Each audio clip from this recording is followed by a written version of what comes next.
Olá, amigos, sejam bem-vindos a mais um vídeo do meu canal. Eu sou o Lucas Knipe e vamos falar sobre Ben Shelton, que vence Alex de Minaur e avança semifinais do Masters 1000 de Toronto. Eu já quero pedir desculpas, né, que ontem eu gravei os vídeos prévios, dizia que ia gravar dois um dia e dois hoje. Eu esqueci de gravar os vídeos prévios, tanto do jogo do Fritz contra o Rublev e do jogo aí do Shelton contra o de Minaur. Mas fato é que a gente teve aí um jogo que eu esperava mais equilíbrio. E um dos jogos de hoje foram muito parelhos, né? Por mais que assim, outro jogo tenha até o tie break, como é o caso ali do segundo set do Rublev Fritz, né? O Fritz foi melhor no jogo todo, né? Acho que tava meio nítido que ele tava no comando da situação. Ele deu uma oscilada, que poderia ter colocado o set em perigo, mas no final ele foi lá e venceu no tie-break. E hoje, assim, teve um momento que o de Minaur fez um grande game de devolução, devolveu a quebra no segundo set, mas ele é quebrado logo na sequência.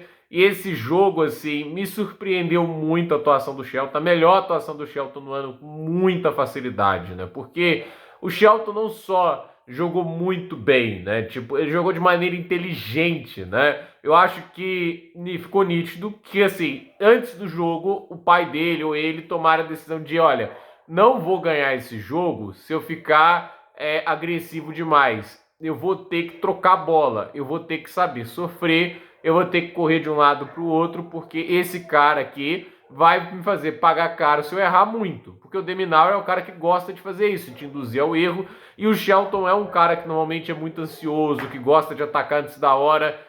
E olha que jogo que ele fez, muito maduro, soube esperar os momentos certos para atacar, soube ficar no ponto. E assim, ele sacou bem, mas vários momentos o Deminar colocou devolução em quadra. E aí, naquele jogo de fundo de quadra, onde você espera que o Deminaur vai ter vantagem contra o Shelton, né? Porque é um tenista mais sólido, que teoricamente erra menos. O Shelton conseguiu esperar o momento certo, trouxe mais variações, usando bastante o slice de backhand, usando bastante um giro alto de forehand, né? Ele tirou potência e colocou uma altura mais alta, porque o de Minaur não é um cara tão alto, né? Então ele tem mais dificuldade de acelerar de cima para baixo. Então, assim, estrategicamente falando, é raro ver o Shelton trazer isso, porque ele normalmente é um tenista instintivo. A gente viu contra o Cobolli, ele não teve nem perto uma atuação nesse nível. Não à toa, o Cobolli chegou a sacar pro jogo, né? O Cobolli chegou a ter a chance de vencer. E aí, assim, quando ele joga o melhor dele, o Shelton, a gente viu isso, né? Ele é muito chato de enfrentar, porque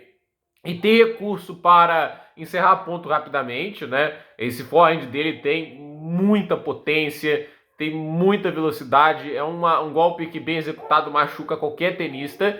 E ele tem esses slices, ele tem maneiras de jogar ali, né? Essas variações, até atleticismo, jogo de rede, que incomoda, né? E assim, o de Minaur tentou, dentro do que ele consegue fazer, ir para a rede, ele tentou levar o jogo para um lado muito físico, mas o Shelton estava pronto. Mas esse jogo, mais uma vez, né? Tipo, é aquele negócio, né? O de Minaur não tá fazendo temporada ruim, né? Tipo, ele tá ali chegando sempre, pelo menos nas oitavas de final desses Masters 1000. Tipo, são 3 oitavas de final e agora a primeira quartas de final e tem uma semi, né? Que foi lá em Monte Carlo, né? A campanha dele não é ruim, é boa. Ainda veio de título em Washington. Ele consegue somar 700 pontos nesses últimos 2 torneios. Não tá de mau tamanho pro australiano, mas parece assim que chega esse tipo de jogo, né, que o sarrafo tá muito alto, né, ele precisa tirar algo mais, né, e o jogo dele, né, tipo assim, ele tentou ser agressivo, ele tentou volear, eu acho até que é nítido que o de Minaur melhorou bastante esse jogo agressivo, né, acho que o forehand dele ganhou aceleração sem perder tanto controle, ele tem tentado dar mais pancada com o backhand, ele cometeu alguns erros, né, você vê que os erros do de Minaur são muito pequenos, né, tipo assim, não é um cara que normalmente erra por margens muito grandes, né, e assim, né, ele tá tentando ser mais agressivo, mas hoje, por exemplo, o saque dele não incomodou o Shelton, né? Foram apenas 11 saques não retornados, quando o Shelton teve 27.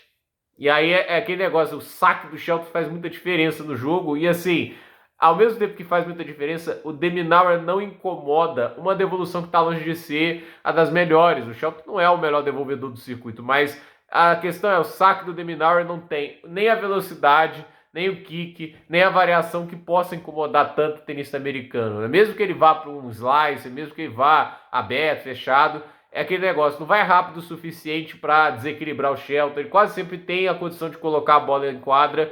E como o Deminaur não é o cara mais letal, ele não tem a maior capacidade de aceleração, normalmente há a oportunidade do Shelton jogar uma bola a mais e ele se apoiou muito bem nisso. Então, é aquela partida dura pro Deminaur. Eu não acho que ele jogou mal, mas assim, fica aquela mensagem ruim, né? Se outro cara joga nesse tipo de nível, não há muito que eu consiga fazer, né? Tipo, ele tem que trabalhar mais essa questão do saque, né? E olha assim, já melhorou muito do que era antes, né? Então, é aquele negócio, né? O Deminaur tá trabalhando, é um tenista extremamente inteligente, muito habilidoso, mas ainda falta essa letalidade extra, tanto para o saque como também para essa questão do fundo de quadra. Hoje é aquele jogo que machuca porque é aquele negócio, né? Tipo, não é que jogou mal, mas o adversário estava no nível impressionante.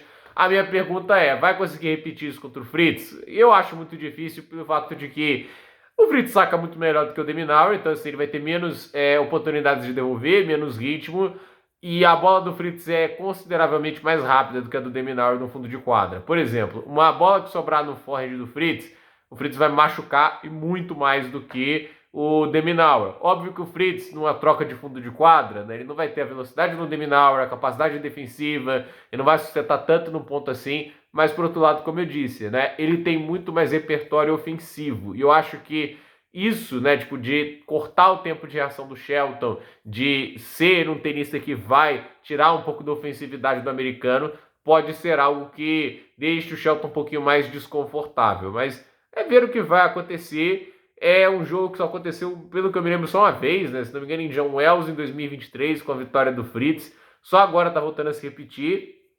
E assim, né? O Taylor Fritz tem jogado um baita tênis, é pelo ranking o favorito, mas o Shelton tá aí, né? Virou top 10 e hoje jogou um tênis digno, né, de um top 10, né? Foi uma baita atuação dele, para elevar a confiança e aquele negócio, se jogar com essa inteligência de hoje, né, ele vai conseguir campanhas mais consistentes, mais regulares, né? Porque assim, o que ele teve de paciência e inteligência hoje foi tudo que faltou contra o Fokina, né? É até curioso pensar isso, né? Tipo, contra o Fokina foi uma atuação horripilante dele, né? Até o pai dele ficou inconformado, né? Com a ansiedade que o Shelton estava jogando e hoje é essa atuação fantástica, né? Isso contra um tenista que, teoricamente, em nível de solidez, estaria um nível acima do Fokina, embora o Fokina, a meu ver, tenha mais capacidade de definição do que o Deminaur. Não muita coisa, mas tem, né? Então, vamos ver agora o que acontece. Semifinais definidas, de um lado, Alexander Zverev contra Karen Khachanov, e aí o duelo de americanos Taylor Fritz contra o Ben Shelton. Então, gente, por esse vídeo é isso. Dúvida nos comentários, deixe seu like, se inscreva no canal, compartilhe esse vídeo e até o próximo vídeo.